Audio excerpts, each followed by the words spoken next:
Le pregunto a Juan.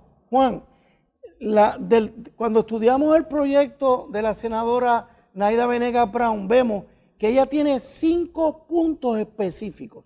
El primero es asegurar que la mujer esté debidamente informada antes de tomar la decisión de abortar la vida que lleva en su vientre. ¿Cómo se logra esto? Vamos a hacer un poco de historia. Cuando se resuelve Roe versus Wade, también se resuelve Doe versus Walton, que habla de la protección de la salud de la mujer. La salud no es solo física, también es emocional, psicológica. Y en esa época no habían unos desarrollos. ¿Cómo se ha desarrollado la jurisprudencia? Vamos a Puerto Rico y lo expone muy bien la medida. Como decía el compañero, vamos a hablar con claridad. Yo no creo que ellos no estén claros que aplique Planned Parenthood versus Casey. Ellos lo saben. Para mí lo saben y se mantienen en el trimestre. Pero no te dicen, me corrigen el compañero, si estoy mal, en Roe versus Wade se dice que se resuelve eso porque no se ha determinado cuándo se da la concepción, cuándo hay vida. O sea que si se determinara que hay vida humana desde el primer día, todo el esquema del aborto se cae.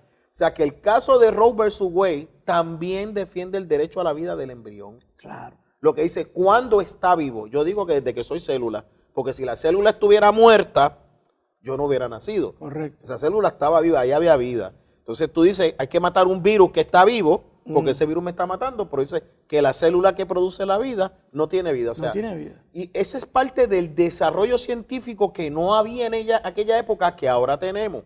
Esa es parte del desarrollo del consentimiento. ¿Qué significa consentimiento? Y el Supremo, y está en la exposición de motivo del proyecto, y no lo hemos escuchado, que es el caso de Pueblo versus Nahul.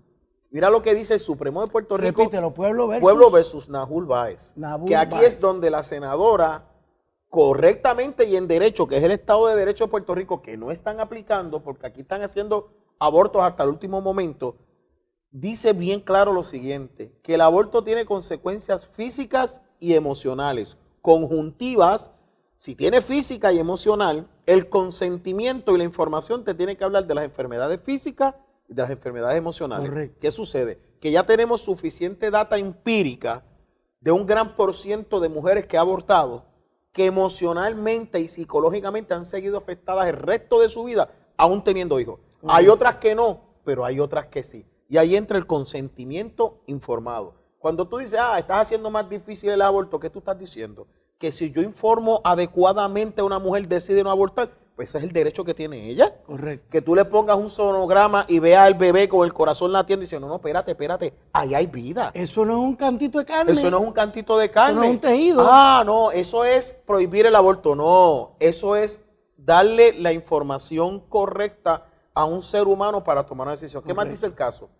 Que hay consecuencias físicas y mentales en la paciente y pudiendo su consentimiento estar viciado por presiones externas que anulen su verdadero sentir. ¿Qué hace el proyecto? El proyecto pone unas salvaguardas en este aspecto que dice, vamos a corroborar que esta paciente no tenga unas presiones externas que la estén llevando a abortar. Y hace un análisis extraordinario que es producto de falta de educación y tenemos organizaciones que bregan con eso.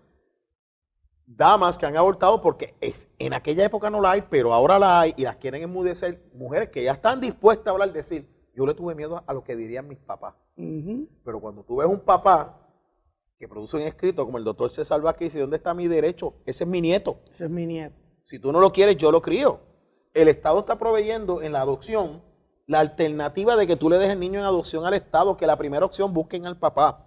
Y dicho ese paso, cuando el doctor César Vázquez dice, ese es mi nieto, es porque el Estado le exige responsabilidad económica al abuelo. Si los padres, por lo tanto, él dice, hombre, ustedes me exigen responsabilidad económica y yo no puedo decir nada sobre la vida de ese niño. Y vamos a lo ilógico del derecho. Cuando tú llevas casos de divorcio o de herencia, tienes que certificar que la mujer no está embarazada.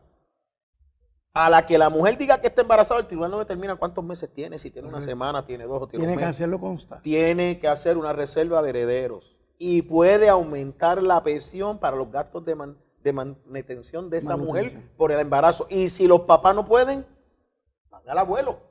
Correcto. lo puedes hacer. Correcto. O sea que hay unas inconsistencias en el Estado de Derecho que el proyecto las concilia. Yo digo, este proyecto es como un código Correcto. de todo lo que anda suelto, de las incongruencias. Entonces, es maltrato si una madre no cuida su embarazo. Eso es maltrato, eso es negligencia. Pues entonces, vamos a darle un consentimiento informado de cómo lo va a cuidar. Incluso ya es ley que una madre que deja a su hijo en un cuartel o en ciertos sitios no va a ser acusada por abandono ni maltrato de menores. Correcto. Y que se le va a dar un proceso de orientación, lo puede dejar hasta en las iglesias. Y dice, puede estar viciado por presión externa que anulen su verdadero sentir sobre la operación a llevarse a cabo. Mira cómo lo llama el Supremo, operación. Dicen que no es una intervención quirúrgica. Mira, si para sacarle una muela a un menor de edad le preguntan a los papás, entonces aquí tú tienes una intervención quirúrgica y ya tenemos la data científica que no se tenía aquel entonces.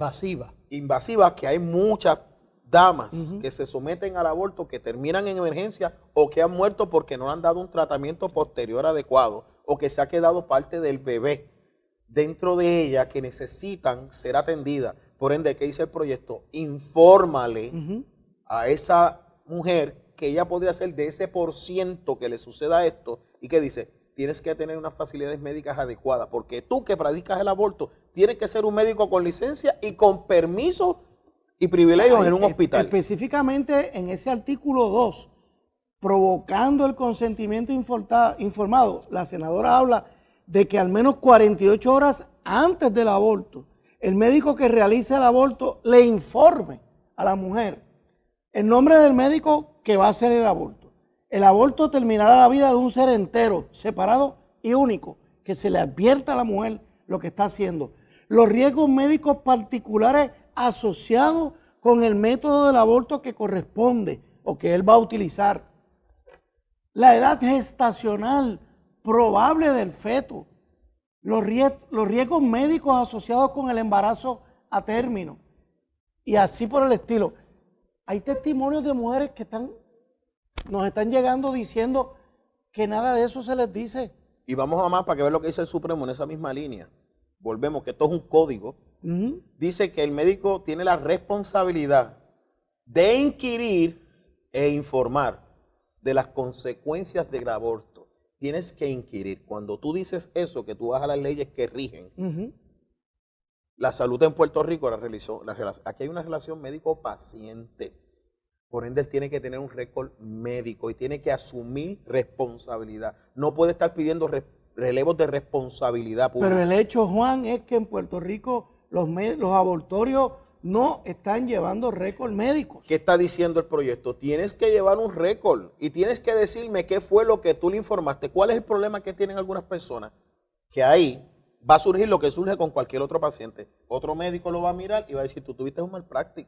Esto fue una negligencia. Correcto. Esta muchacha se pudo haber evitado el aborto. Tú no la asesoraste bien el aborto, las consecuencias de un aborto en esta edad.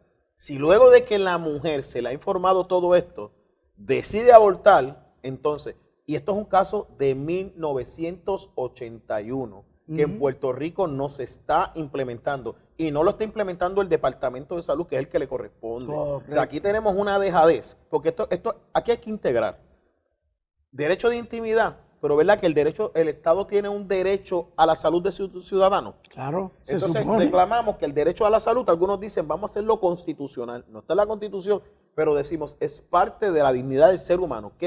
Parte de la protección del Estado a la ciudadanía. ¿Qué propone el proyecto? El interés del Estado en la salubridad de sus ciudadanos. Entonces, ahí entra otro conflicto. ¿Hasta dónde puede llegar el Estado y hasta dónde pueden llegar los padres cuando es un menor de edad? Y esa es la pelea del compañero Carlos Pérez. Parens Patria versus el poder del Estado. La Parens Patria versus... la patria potestad. Patria potestad. La patria potestad.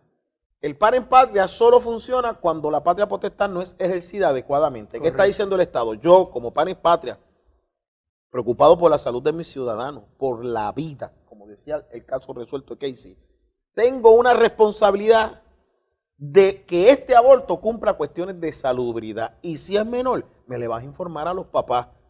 Porque si ese menor no puede comprar un carro porque no tiene capacidad jurídica, ¿cómo? Ese consentimiento no es válido en derecho. Y ese es el Estado de Derecho actual. volviendo al punto de los abortorios, amigos, háganse esta pregunta. ¿Por qué en cualquier clínica el Estado tiene un montón de requisitos para que esa clínica haga las cosas bien? ¿Por qué a los abortorios no se les puede exigir lo mismo? Si es salud por salud. Es la salud de una mujer que está a punto de abortar frente a usted en otro momento de su vida que esté enfermo. A las clínicas se le exigen unos requisitos y a los abortorios no. ¿Por qué no? ¿Qué es? Que la industria de muerte, la industria del aborto en Puerto Rico es más favorecida o es más protegida.